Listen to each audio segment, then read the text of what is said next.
Bismillah ar-Rahman ar-Rahim. So I wanted to share a hadith which I believe is relevant to those of us, I'm sure all of us, because we are unable to come to the masjid. We're feeling that we're not doing enough for Allah. But what matters in the court of Allah is our intentions. That if the intention is there, if the desire is there to come to the masjid, and because we are prevented from going to the masjid due to present circumstances, Allah will still reward us.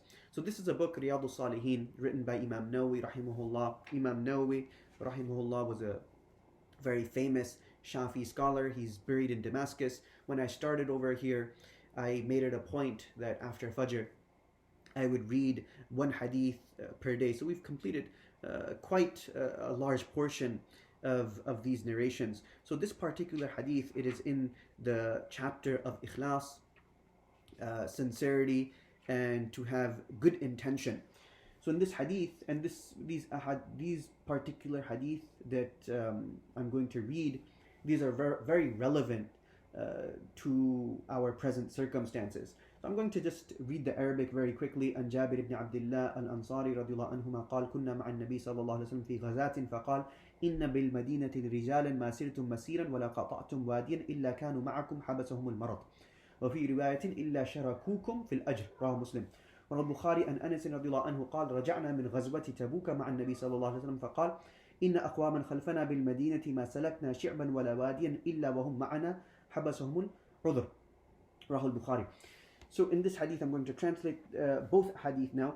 That the first hadith, which has been narrated by Jabir ibn Abdullah al-Ansari, he said that once we were with the Prophet sallallahu alaihi wasallam and on an expedition, and he said that there are certain men still in Medina who have accompanied you on every stretch you have traveled and every valley you have crossed. It was only illness that prevented them from coming, meaning that they are with you when it comes to receiving ajr and thawab and reward from Allah, although they are in Medina. But because they are sick, or because they have genuine circumstances where they are unable to come, Allah is still rewarding them exactly in proportion to how much Allah is rewarding you. In the next narration, it becomes more clear. What the variant says, from their sharing the reward with us, meaning that yes, we are exerting ourselves, we are making that sacrifice, we are physically walking through these valleys and marching on this expedition, and Allah is rewarding us. But those who are in Medina, they have this desire to accompany us, but sickness has overtaken them, or something necessary has overtaken them, something which is stopping them, preventing them from coming has overtaken them, and as a result they cannot participate. So in this case, they too are being rewarded by Allah Azza wa Jal.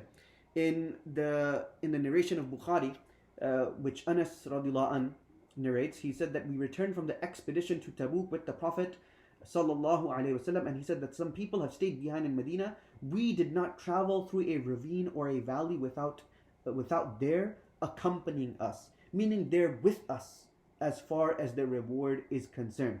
A valid excuse prevented them from coming.